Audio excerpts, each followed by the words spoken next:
Riverside Community Workshop, a very first one. I cannot wait to get this thing going. Thank you to everyone who's joining us live.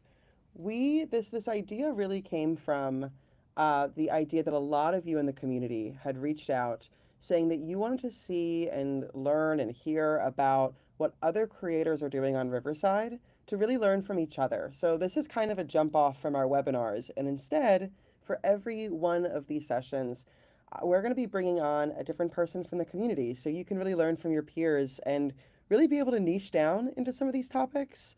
And speaking of which, we had really noticed lately that a lot of you that are using Riverside, or maybe even you aren't, and you're just joining us for the first time, in which case, hello. A lot of you are coaches or small business owners or course creators, and you're talking all the time to clients, but maybe you're doing Zoom calls and not really getting anything out of it afterwards. Or maybe you are doing your client calls on Riverside, but you are then it kind of stops and ends there. There's so much that you could be doing with these client calls to help really build your business and your marketing and find new clients. And so I have brought in the perfect person to talk to about that today. We have here Craig Shoemaker. And Craig, feel free to introduce yourself. And as he's doing so, everyone in the chat, feel free, if you're watching live, to introduce yourselves as well and let us know a little bit about you. But Craig, take it away. Awesome. Thanks, Kendall. I appreciate it.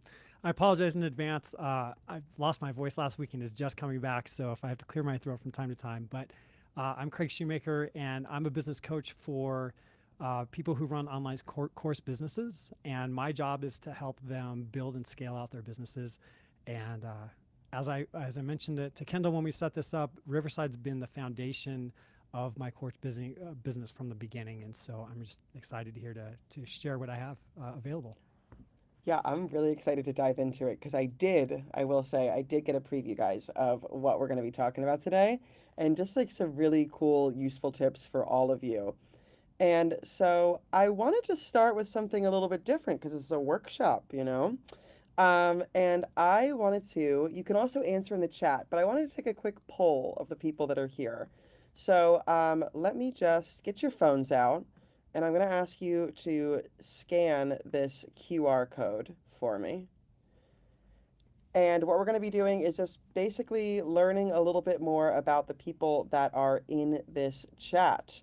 So first, I want to ask you, I'll give you another second to scan it, or actually it'll be on the next slide. But I wanted to ask you, oh, hold on, play, go back to poll number one. In just a few words, if you scan that QR code, I want to hear either in the chat or in that QR code, um, what is your job title? Just a few words. I'm also going to be putting the link to this in the, let me find the link to this. Let me know if this link works in the chat. Okay, so we've got some financial planners, founders, podcast creators, business owners, CEOs. Nice. All right, coaches. Very cool. Wow, we've got a lot of people across the board. And we got agency owners in the chat, business owners. Okay, cool. You guys have come to the right place. Consultants, coaches. Awesome. So this is gonna, it helps us get to know what you're doing so that we can really tailor this session for all of you. So very cool. All right, let's go to the next one, shall we? How comfortable are you with AI, like the chat bots? Let's say ChatGPT. Are you using all the time? Are you all right? Still a lot to learn. Still trying to get a hang of it, or you haven't really used it at all. Let's see what your familiarity is with all of this. And again, you can also answer in the chat. And if you're watching the recording of this, because by the way, there will be a recording, then just say it out loud to yourself in your chair. That just always be works. with us here. Yeah. Awesome. And yes, so we're going to be recording this, and we also have some really useful docs that we're going to be sending out that can share with you some of the prompts they'll be doing. So a lot of people here still have a lot to learn. So we've got some pros. Very cool. All right, let's keep it going. It's still And so I want to know what words come to mind when you think about AI. Are you thinking like overwhelming? Are you thinking kind of like I have to use it? Like maybe you think about show notes and transcript first. So any words that come to mind when you think about AI, I want to get an idea of like where your head's at with this. Cautious. That's Mm. actually really interesting. I know a lot of creators in the space are really cautious about AI. It's actually, I spoke on a panel about this during the podcast show in London that I just came back from. Excited. That's really good to see. Unknown, Wild West. So, this is very cool to see because we're going to be really kind of a lot of people see unknown territory, Wild West. They're a little bit nervous about it. So I think this session is going to be great for you because everything that we're talking about today, we're going to make it really approachable, and we're also going to show you just how powerful it can be. Because I think that there's a misconception here that AI can like replaces creativity in some sort of way, but what we're going to show you is that AI can really be a tool for you to use to really power your business and make you even more creative towards the right people. Cool. That was fun. All right. Very cool. So that was the poll. And from there, I want to pass it over to you, Craig.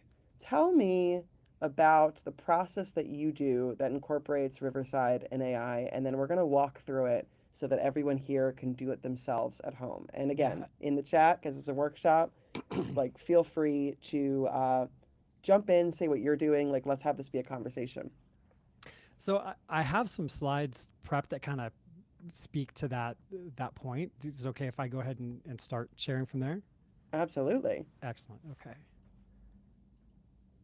So I'll kind of bounce back and forth between my slide screen and my demo screen as well. But so okay. Sorry, I'm just getting used to where all the windows are here. So the big part of working as coaches is being able to have data available to you. And it's really at the heart of just about any business. This helps reveal us as coaches or as course creators or as podcasters, our processes, and the clients that we work with. And all of this information is like worth its weight in gold, but it could disappear if you don't get a chance to really stop and capture it and use it in the right way. So what I'd like to do is show some AI workflows that give us a chance to use it and harness it as we go along. So here I'm going to show you how to use AI models to reveal problems from your clients that you meet with, automatically find their pain points and the problems associated with them, and build a lessons library for everything that we teach. Because I don't know how many times I've been on a call and it's like I said it just that right way, or kind of dealt with a lesson in something, and I was just like, if I just had that captured, how great would that be? And so Riverside gives me a chance to be able to do that.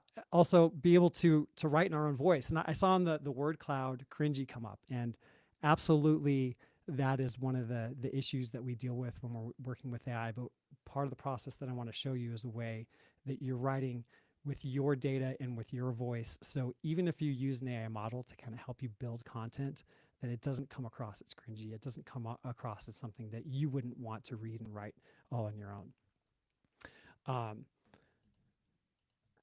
So being able to reveal those problems, that can help you figure out your customer's pain, unlock new products and services, and get to know their buying triggers and help deeply understand what motivates and makes them want to move. When we have a system to catalog our lessons, content creation gets a lot easier. You're able to capture those magical insights, and you can build up your own custom IP as you're working through your content. And all of this builds into a system that helps figure out how a system can help write like you. So this is probably the most important slide of the whole presentation, and everything that I'm going to show you is available at this location, and Kendall also is going to be sending it out in email as well. But all the prompts and everything that I show you, you have access to you there, and also show it to you again at the end of the presentation. I also just sent it in the chat for anyone who's watching live. Awesome, thank you. So if I were to take a step back, I started podcasting in 2005. And not only did I have to explain to people what podcasting was, but I had to write my own RSS feeds. And it was such a big deal. I got written up in the local paper. But when I found tools like Riverside and Riverside specifically, I was absolutely delighted because of we have AI features available to us. We have text-based editing. And so running my podcast through AI was such a slam dunk. But then when I started my coaching business, I realized I have this tool here that makes it so easy for me to be able to meet with other people. And it was just like a no-brainer for me to say, okay, well, I'm going to meet with my clients through Riverside. I can send them the recording link, and it has everything that I need in order to give those resources to people as I had those coaching calls. Can I But actually then, jump in for a second? Oh, yeah, sorry. I just want to say, like, I want to ask in the chat really quick. Um, are I'm actually surprised because there are so many people that are when I'll do community calls with people from the community, and we'll hop on a Riverside call, and people will be like, "Oh my God, I didn't think to do these calls right. on Riverside." So, are you in the chat? Are you using Riverside for your client calls? And if you haven't, have you just not thought about it? Is there something that you are like, tell me about how you're doing your client calls and if you're doing it in Riverside or where else you're doing it. Feel free to keep going, Yeah. Craig. Yeah, and so it was just a natural fit, and then I think the thing that really struck me was the fact that how good the transcripts were, because I've used different tools to try and take a recording and build a transcript, but obviously Riverside has put so much uh, uh, work and innovation into making sure those transcripts are accurate, so that you can do the text-based editing. Then when I download it after the fact, it works really well in order to be able to say, okay, well, how can I use this to my advantage afterwards?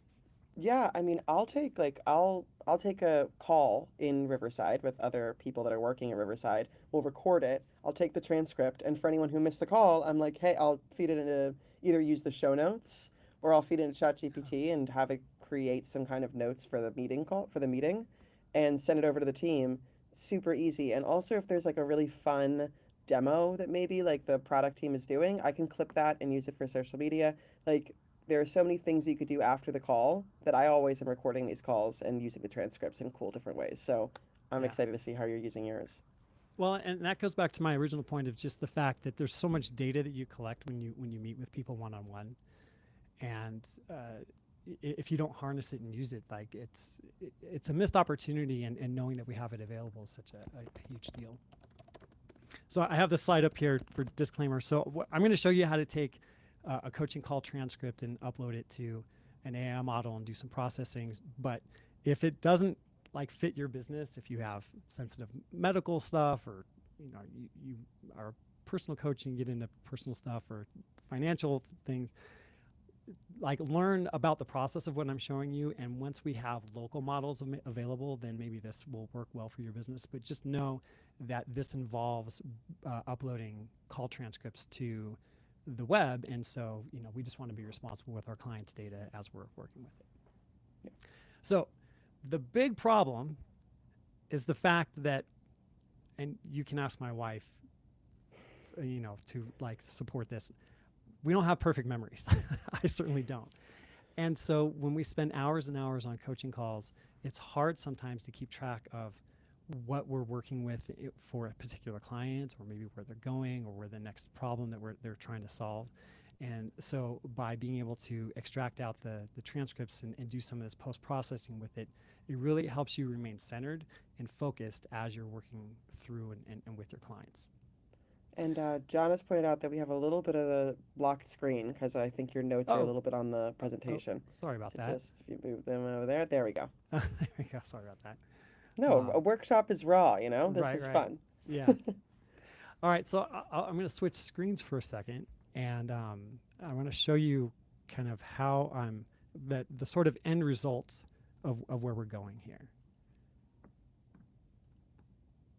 And this was the part that you showed me on our first Yes. call, and I was like, wow, I really want to show this to the rest of the community. So Right. very cool. Okay. So I maintain basically a Google sheet of lessons and problems. Okay. And so this is an anonymized version of the type of thing that I might collect. And so here are, if I scroll down, roughly 750 different lessons that I've cataloged from all the different coaching calls that I've had. Now, obviously, there's overlap. So I'm teaching the same things to different people at different times. But what this gives me the opportunity to do is see how I'm explaining things differently, look for patterns, find different ways that when I'm teaching shows up for within different contexts. And so I have a prompt that I run against the transcript after each one of my coaching calls that categorizes the lesson that I have, gives it essentially like a title, and then gives me a description for that lesson. What And is a so this is lesson? really, thank you. Yeah, and this it helps out a lot in terms of content creation if you want to do a new podcast episode. If you're going on as a guest for a podcast, this can help you quickly find essentially your IP and what you teach. And the thing about the prompts is that I'm specifically telling it not to do searches. I want to make sure I'm only using my words and only using the context of the conversation that I've had with my clients. The other sheet that I have here is the problems that they face, and this one kind of pushes it a little bit. So I have the problem in and of itself, like a title that I'm having it generate here, a description of the problem, and this prompt has evolved over the months that I've been using it. And then I also try to try to have it assign the primary emotion that my client is feeling as they work through this problem. And so if I want to go to the sheet and I want to look at, well, what's all the things that worry my clients? I can easily find something like that. And then I produce a need statement. So from their perspective, if they were to say, I need to do X, Y, and Z in order to solve this problem, what might something like that sound like? And so it generates that for me as well. And then also a solution to where I might have an opportunity to meet the need. And this gives me a starting point. I may go a completely different direction than what the model suggests, but again, it's just collecting the data and giving me a chance to process it and catalog it so I can come back and use it at a later date. And so I want to back up for a quick second and say, what would you use? Maybe this a lesson. Let's give an example of a lesson and a need. Okay, so I would use a lesson.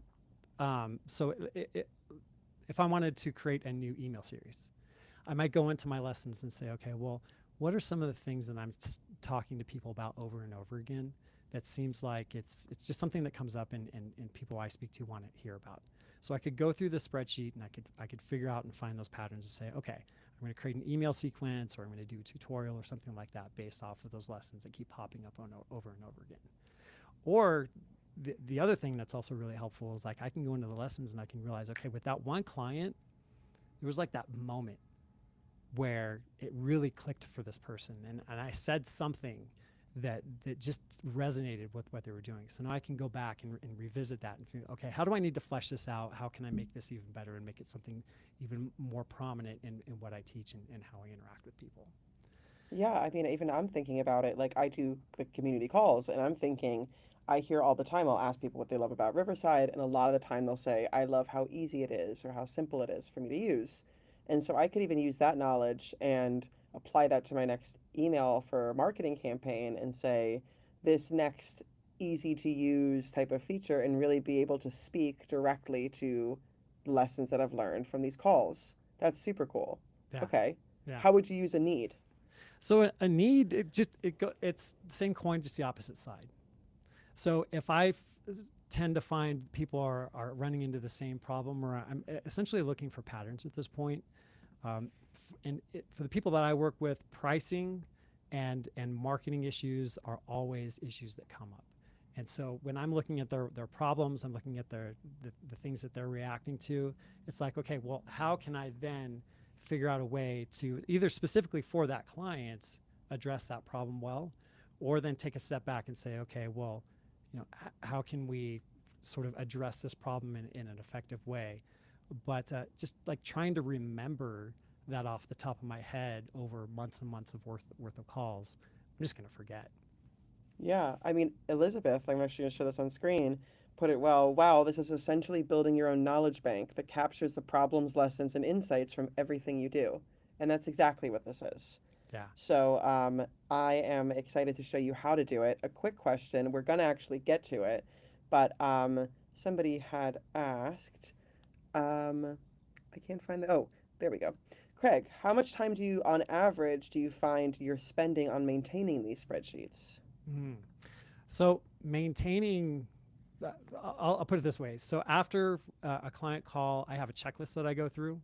And so I'm downloading the transcript, I'm putting it in a certain folder, I'm running the prompts against it, and then uploading the output from those prompts into these spreadsheets. And I'm going to do it with you here in a minute, and that takes minutes. So Awesome. then the time that you spend going through and kind of pouring through the data, you can spend as much or as little time as you like. And in different seasons of my business, I spend more or less time doing it depending on what I need.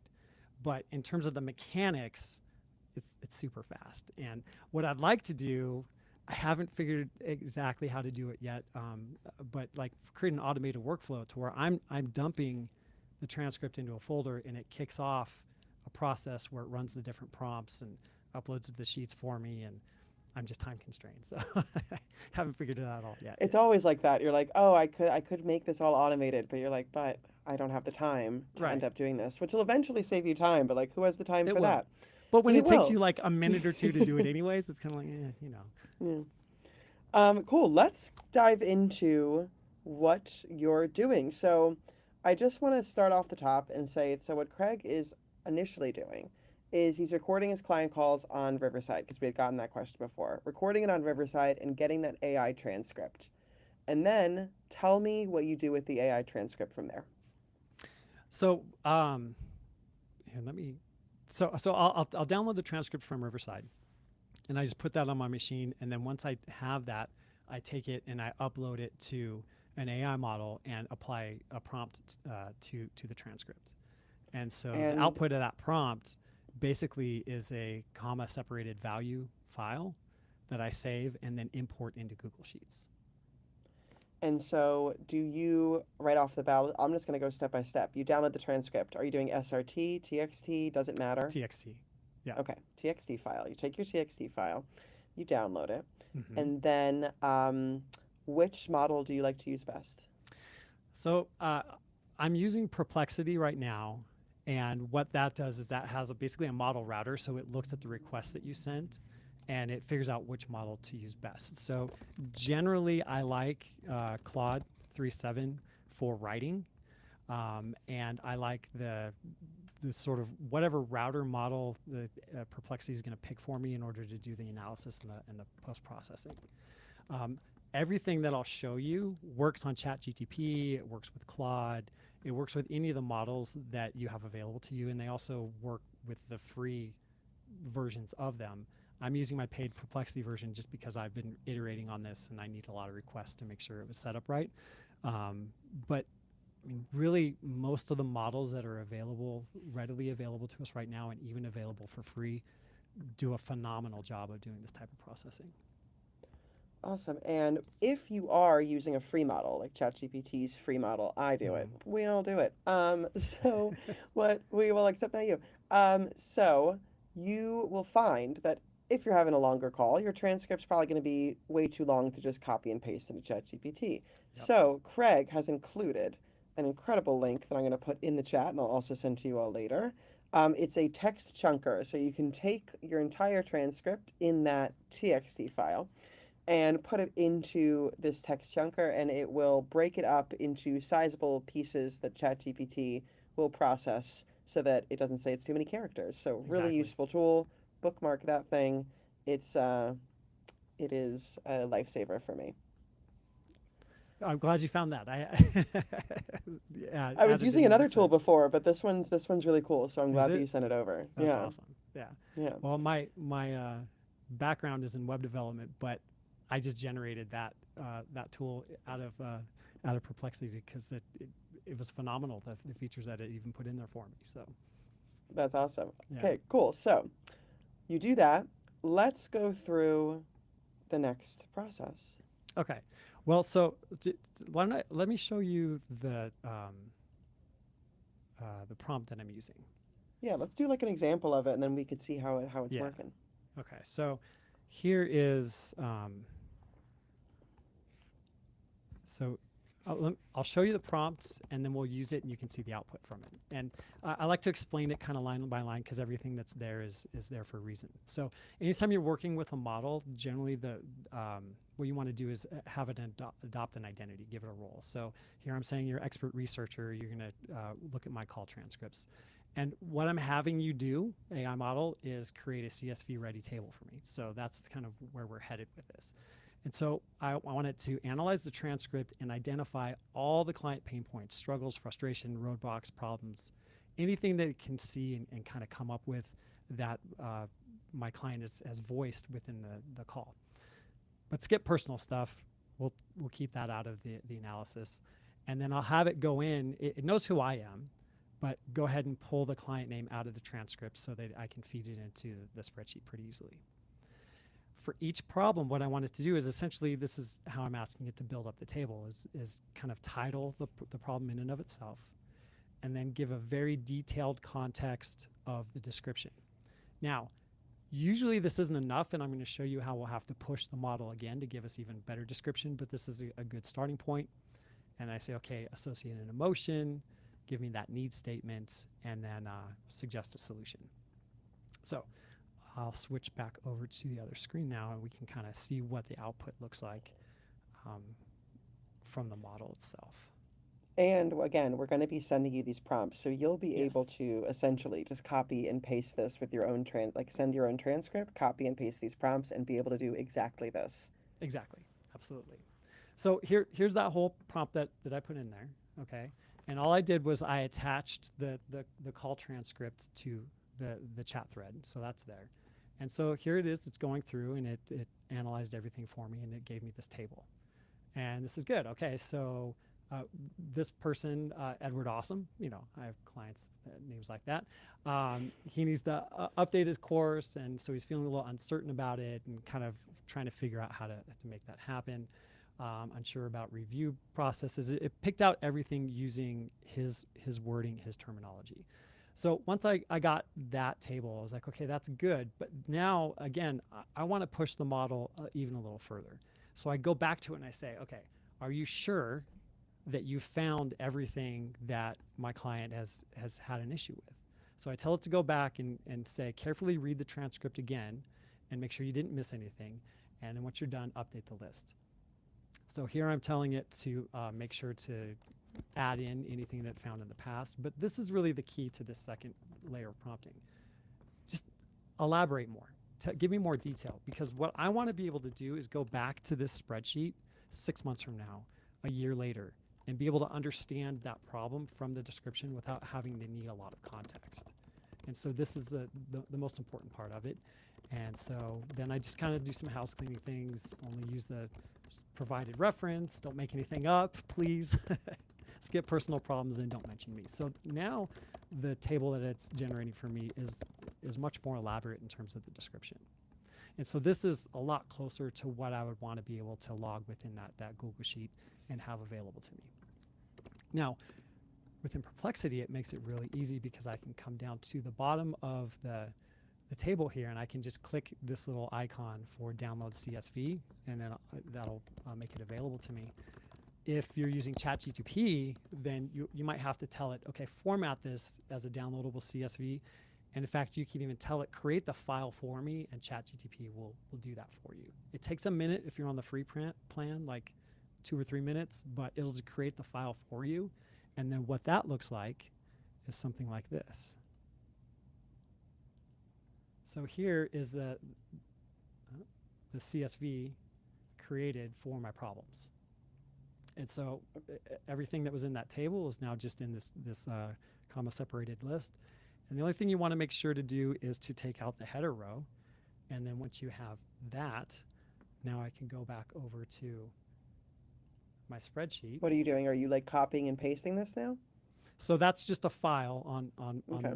so it created a file on my Okay. computer. And so it's just a CSV file. And then I can come up here and go File, Import, and then I can upload my problems. And then I just want to tell it to append to the current sheet. And then it's separating the values by comma. So I'm just picking that here. And then once I import that data, Here's Edward Awesome's problems from the transcript. That's really cool. And you could even take it a step further. You can like take that spreadsheet, download it, and then say from all of these problems, like you could take like wow, I'm getting excited because then you can take all of those, you can take all of the client calls, put them all into this spreadsheet, and then be able to take that entire spreadsheet and say from this spreadsheet, what are the most common problems that people Yeah, are facing? exactly. And what are the best solutions for this? Like, yeah, there's so much that you can do. And then you can take on like that can be marketing campaigns for you.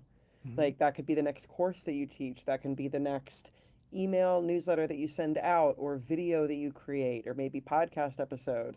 Like use this as a way to inspire the content that you create because people are looking for the solutions to their problems and now you have this document that has all of the problems that your clients face and you know how to kind of cater to those issues. So that Well, is super cool. And Travis, I'm also gonna laugh a little bit because I also thought this when he said I want to up import all my problems.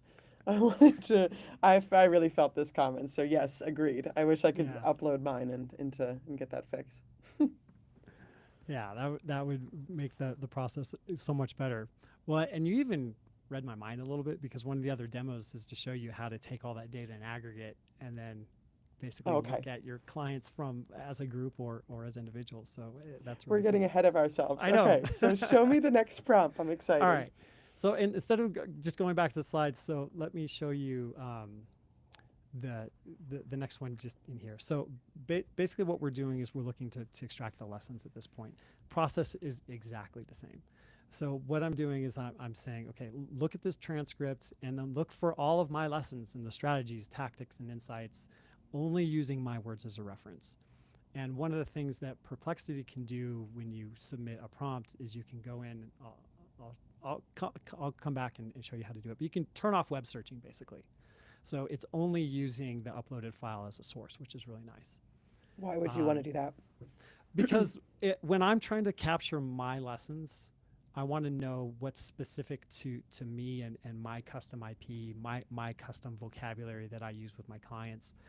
I don't want to try and catalog other people's ideas. Certainly, I'm influenced by other people, but I just want to figure out what am I teaching specifically here. Because think of it this way: you could use this lessons library that we're building, and let's say you want to write a book, or you know building a podcast series, or anything that's specific to you and your course or your coaching business. I only want to know about what's my information. So that's why I constrain it that way. And then just go in for each lesson, give me a one word category, title it in under 75 characters, detailed summary all along the way. And so here, though, I'm asking the model to compete with itself. So at this point, I say generate at least 3 drafts and then go and look and select the best option based off of those 3 drafts that the model is generating even before it returns a response to me, and pick which one it thinks is best based off of how it'll best serve my client. So that's kind of just giving it a chance to reason a little more before it's giving you a response. And so here it's outputting the different drafts. So I have a table here is draft 1, table here is draft 2, and then draft 3. And it says, okay, well, here's the selection and here's what I picked for you. Okay. So now I have this third iteration of the what it found within the transcript, and then I go through that same process again in order to say, okay, thank you, model, you did a really good job, but at the same time, I'm going to push you again and go back and reread the transcripts and make sure that you got everything that I taught out of that, and then also go through and elaborate more so that I can basically it's not making assumptions. I can just go back and read this lesson and have full context for it. And so then it gives me this table here. You can see it's fleshed out a little bit more. And now I have a comprehensive list of everything that I taught all within this one coaching call. That's amazing. That is great. So let's talk about it's the same process then as you did for the last one. You Yeah. would just get that CSV file, put it into your spreadsheet. What could you do with these insights? Well, like I said, going back and trying to figure out how you're using what you're teaching has so many different applications. Like oftentimes I think in terms of I have a body of work that's in me. And that body of work is expressed in a number of different ways. Sometimes it's just me talking to a client in a coaching call. Sometimes it's me being interviewed on a podcast. Sometimes it's a blog post that I'm going to write. Maybe it's a YouTube video that I want to create. Maybe I literally just want to write the book based off of my body of work. This gives me a lion's share of what I would need in order to make that happen. It's not written yet. It's not developed yet, but all of the ideas are there. And so it just gives you the documented foundation of your body of work. Awesome. And so I think if we wanted to move on to writing in your voice, Mm-hmm. do you think we can, is that where you're going to go next? Yeah, absolutely. Okay, Okay, cool. Because so I think that what we were talking before, there is like when people think about writing for you, like AI writing for you. I mean, I'm gonna mhm. admit I'm a former content writer, and so I can spot a ChatGPT written content usually right away Yeah, right, if they haven't trained it correctly. right, And so I feel like justice for the M dash. I mean, like everyone, it's like it's using the M dash all the time and emojis and always suggesting that you want to take it to the next level, right. which not justice for that term. And so I want to talk about, I think that that is how a lot of people view having AI write content for you, especially based on some of the stuff that we saw in the beginning in that word cloud. So let's talk about how you can really take your transcripts and have this an AI model write more in your voice. So I have a son who's in college right now, and he is terrified that he'll use a model to help develop his thoughts and build outlines and stuff like that. He's just like, if I get dinged for using an AI model on any of my stuff in any way, he's just paranoid that that's going to happen because obviously he doesn't let the model write for him. So I Mhm. told him I was doing this, and he's like, all right, I'm going to test you out. And so he took one of the emails that I wrote using this process, and the evaluation software came back, said it was written by a human. And there's a specific reason for that. And that's because I'm not asking the AI model to write for me kind of out of pocket. What I'm doing is I'm saying, okay, number one, here's all the context of everything that I want to say and I want to teach in what I'm writing. And number two, here's a series of examples of my writing. And so you're going to read and analyze my examples, and then you're going to take my thoughts and my words, and then you are going to write on my behalf, but as adopting me and my style. And so this is how we move out of the cringy. This is how we move out of the obvious AI written content because it truly is a hybrid between what you're writing and having the model help you. So Awesome. let me, And so, oh, I was just going to say, so this kind of starts with, because we had talked before, this starts with an examples file and a context file. Let's first talk about, because that's kind of before you start using this prompt. What are those two things? yes. So I have my context text file right on the screen right now. Now, this was um, me dictating into my phone this morning a recollection of a client call that I had and a problem that I was sorting through with one of my clients. And so I just kind of, for about 5 minutes, is that what, 4.5 minutes, I just kind of, put out my ideas from there. And so this is just a free form context of what I want to talk about, what I want to have write about. So this is the context in which I'm giving the model to say, okay, this is the topic you're going to talk about. I'm not expecting you to go out to your trained data and use probabilities to figure out the next word necessarily. This is what you're going to write about. Okay, so that's the purpose of context. And then I come into examples, and here are 5 different emails that I've written by hand using my tone, my voice, my approach, whatever, my formatting, all of that. And so I don't know if you're familiar with like HTML or tags or anything like that, but I just basically wrap each one of them in an example tag. And then at the bottom, you'll see I close it off with slash example. So it's telling the model within this container, this is a single example. And so I have each one here wrapped within each one of those tags.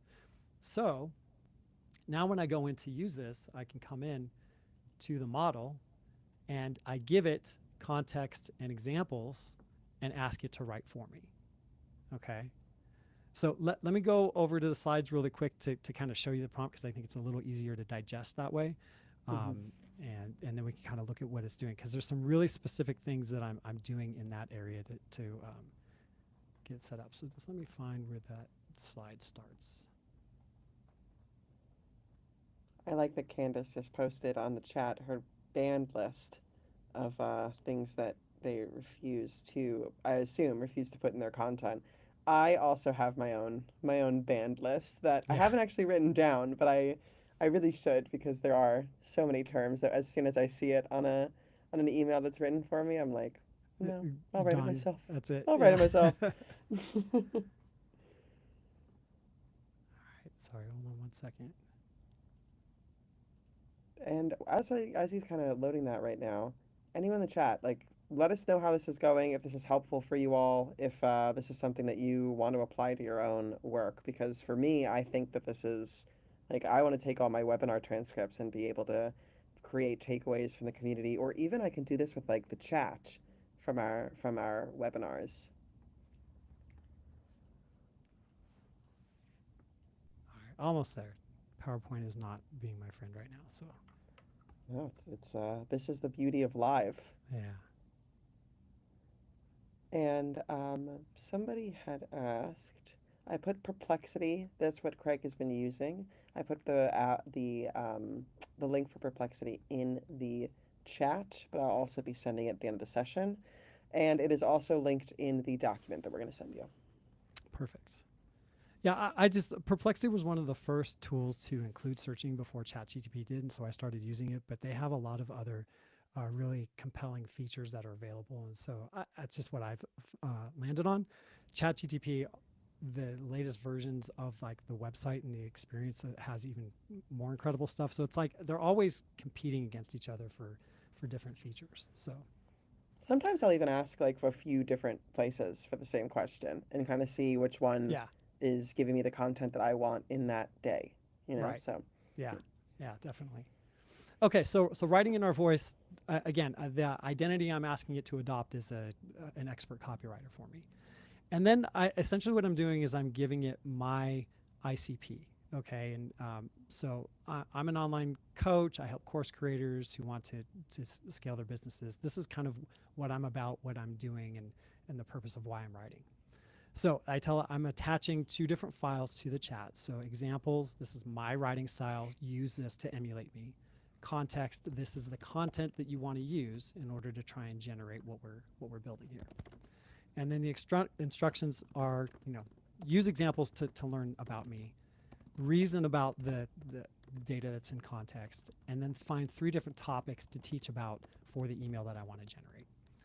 And when appropriate, go ahead and build a framework for me. So I might use this, I probably won't, but it's just nice to give the model a chance to sort of suggest something that I can make more memorable or more hooky as I'm building this email. Here, I want it to use web searches. So maybe there's a quote, or maybe there's a resource, or something that's relevant to what I'm writing about that I want it to go ahead and use and include within the text. So I'm giving it express permission to go and find those things for me. And then I tell it to generate multiple explanations for each one. Again, giving it that chance to build three different versions of what it's doing and then comparing them and pick the one that's most effective specifically for the people that I'm writing for. And then pick the best one based off of that. And then I tell it how to structure the email. I say, okay, give me an introduction, teasing the three topics, explain each one that you decided to use, make it short and easy to remember with a sentence that summarizes it at the end, and then give me a conclusion with placeholders for call to actions and all that kind of stuff. And then give me 10 subject lines that I might use or I might not, but it gives me a place to build off of from giving a subject to that email.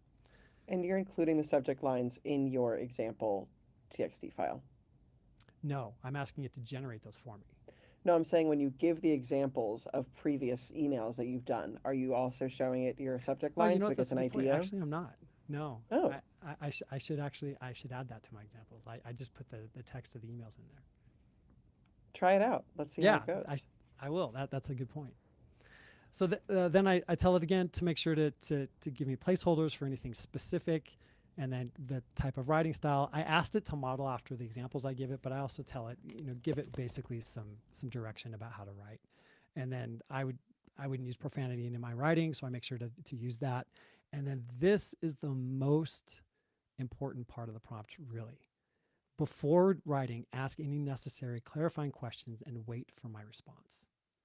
This again is just moves it down to the next level of being able to say we're going away from just randomly generating the next most logical word that it's chaining together to what am I trying to say? What content am I trying to build?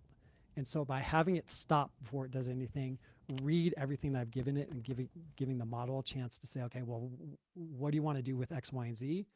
Makes all the difference in the world.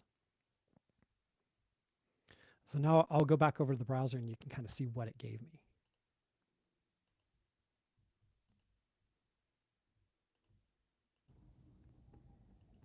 So here's the prompt as I demonstrated, and then it came back with these questions.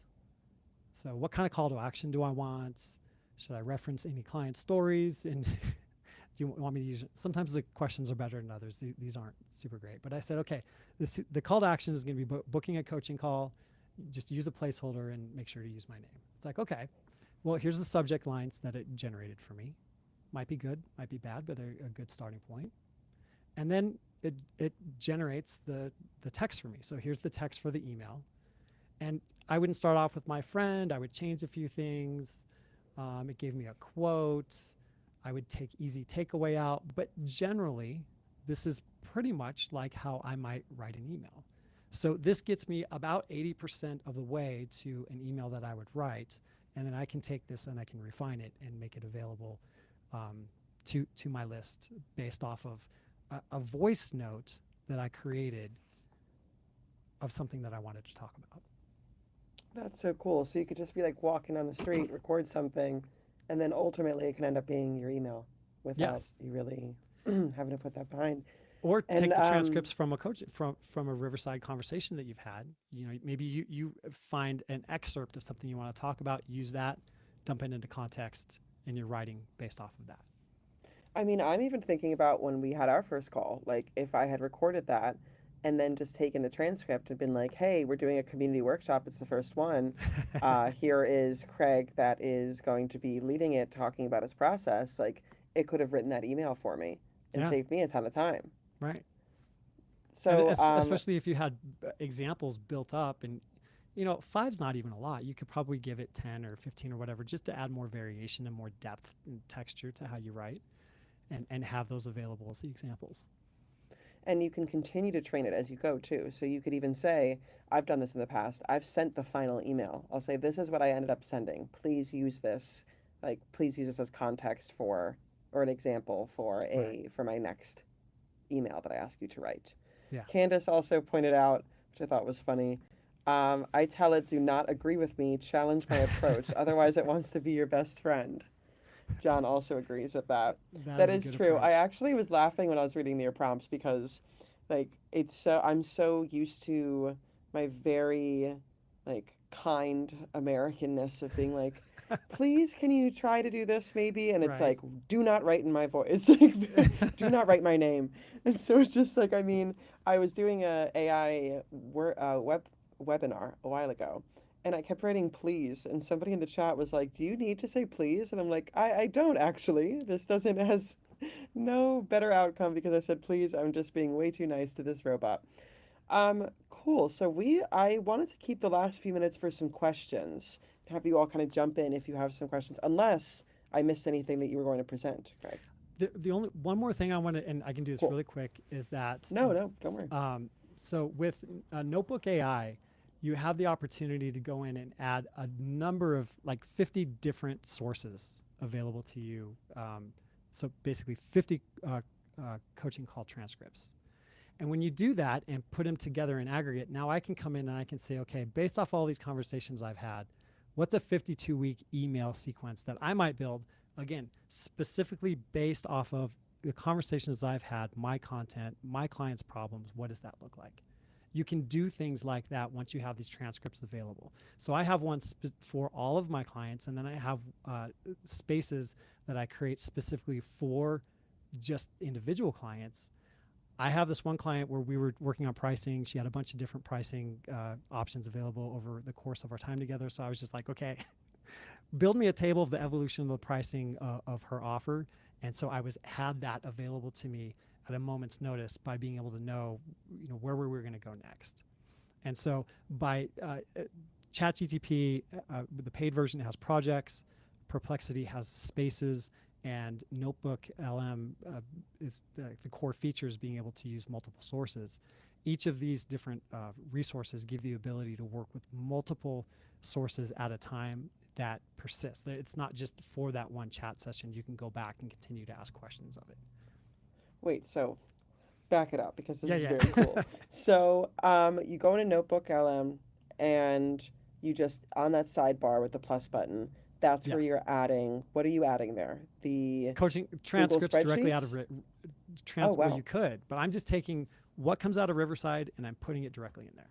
I don't do anything Okay. else with it. And then how are you getting it to write this 52 weeks? Like, can you show an example maybe? The so with I mean, I would come in and type the prompts. I would start off by saying, um, uh, you're an expert online marketer, copywriter, and then I would give my positioning statement. I'm a business coach for online course creators. Do that type of thing. My ICP is these people, so here's who I'm trying to reach. Examine all of my coaching calls and generate for me a 52-week email sequence based off of the lessons that I've taught and the problems that my clients have faced. So when you save the output in Notebook LM, it doesn't keep the prompt, it keeps only the output, but that's essentially the prompt that I used in order to generate this. And this is the outline for a 52-week sequence that I could build based off of my specific coaching calls. So And then you so the take, difference, okay, no, go ahead. keep going. So I was just going to say the difference here, though, is that these outputs, correct me if I'm wrong, are taking it based on all of the transcripts that you uploaded there, rather than maybe Correct. just one at the time. Exactly. Super cool. So you could do that for all your clients, or you could do that just with one client. So if I need to remember something specific that an ongoing conversation that I've had with a specific client, I can do that with these types of tools. And then the bonus prompts I have for you take it even a step further. So after the call's over, you can apply this prompt to it, and it says, okay, well, where do we leave off? What are the points that we need to continue going on? And what are some kind of novel and sort of probing questions that I can ask my client the next time around? And so preparing for that next meeting with them becomes even a lot more easy by using these types of approaches. Very, very cool. I feel really inspired by everything that you're really sharing here. We do have a few questions that I want to get to. Yeah. So one that came up a few times was, can Craig talk a bit about how he tells clients that he'll record their conversations and what he'll do with the recordings? We did get a few questions about Mm-hmm. Revealing to your clients that you are recording and how to make that a comfortable process for everyone. For me and for my coaching business, call recordings are a feature of the engagement. And so I tell all my clients I'm recording all these calls. And in fact, after each one of the calls, I maintain a document where I put a link to the call. And this is another part of the bonus prompts that are available in the link with the notes that we have for you, that it's going to look and basically figure out the client actions. So it's going to read the transcript and say, okay, here's the stuff we talked about. Here's what you need to do. So for my business, it's just kind of ingrained into how I work. So there's no surprise. And of course, anytime if we talked about something that shouldn't be recorded or processed or anything like that, my client would tell me, and I would not do that. But that's never come up for me. Another question from Damien. Craig, do you need to give it all the reference material every time that you go to write something new, or will the AI retain the original learning? So when I showed you how to write an email, basically I'm just giving it the context, which is basically the information that I want to talk about within that email. And then I'm giving it the examples. And I need to do that each time. So I'm creating a new chat thread. I'm uploading those files, and then I give it the prompt asking it to write in the way that I told it to. So in that way, You need to do that new each time. But once you create that thread, if you go back to it, you can continue to refine the text that it generates for you. If you use Notebook LM or you use Perplexity Spaces or ChatGTP projects, you can upload those files and those stay there. That persists that context for you. So you can continue to go back and create new chat threads based off of what you've made available to the model there. So it's a little different depending on what you're trying to accomplish. We have another question from Adrian. You had talked about the copy AI checker. Which one was that? Do you recommend one? I don't know off the top of my head which one he used. I All know right. Well, then Grammarly we have has one. If you search for it, there's a number of them readily available. awesome. And then Amy had said another about your what you're using. Your slide deck is awesome with animated follow along graphics. Which platform do you use to make that? That's PowerPoint, and the Oh, key nice. there, well, the key there is the morph transition, which basically does tweening for you. So if you get good at just basically essentially building keyframes, so where something starts here and it ends there, if you use the morph transition, it'll do the animation for you. There were a few questions about protecting intellectual property, protecting the privacy and intellectual property or Hmm. client patent patient content. Hmm. Can you speak to that on how you kind of protect your clients while doing this process? Not a lawyer, so I can't speak to the specifics. Basically, each one of my clients knows that this is a part of the process of our working together, and we don't discuss uh, sensitive financial information. We don't discuss deep personal issues. Like if you're a coach and you're a mental health coach or something like that, this process probably is not for you. But in a business context where I'm helping people scale their course businesses, the data that I'm working with isn't sensitive enough that I have to worry about protecting it in that way. But I do have consent from my clients in order to be able to process it like this. Awesome. So we have, those were basically all of the questions. I mean, we had a few more, but there was a lot of overlap in some of the content that people were asking about. And so I just want to take a minute to show you a few resources before we sign off. First, if you're watching on Riverside, this should be a clickable link, but you can find Craig's prompts here. I'm also going to put them in the chat, and you'll get them in your emails for everyone who registered for this session. And I also wanted to point you to a bunch of free downloadable guides that we have in Riverside that are created by creators for creators on different parts of the process, including AI. So if you want to check out any more resources from the community here, let me know. Check out these guides, and I'm always open to even more ideas. And that was our first workshop. So, this, as I said, is a new program that we're doing, a new series that we're working on. So, I would really love to hear from you how you liked it, what you found valuable, what you'd like to see in the future. And even if you want to host your own of these workshops, we're looking for people to share their processes with others so that we can all really learn and work together. And I think that I speak for everyone, Craig, when I say this has been really interesting, valuable, inspiring information. And so I am really glad that you were here with me to host this very first workshop Same. Thank you so because, much. I appreciate it. yeah, of course. And until next time, Craig, you're going to stay on the call for a second, but until rest time, I'm kicking the rest of you out of this workshop. But thank you all so much for joining, and I can't wait to do this next one. This was a lot of fun. So, until Thanks. next time, talk to you soon. Thank you.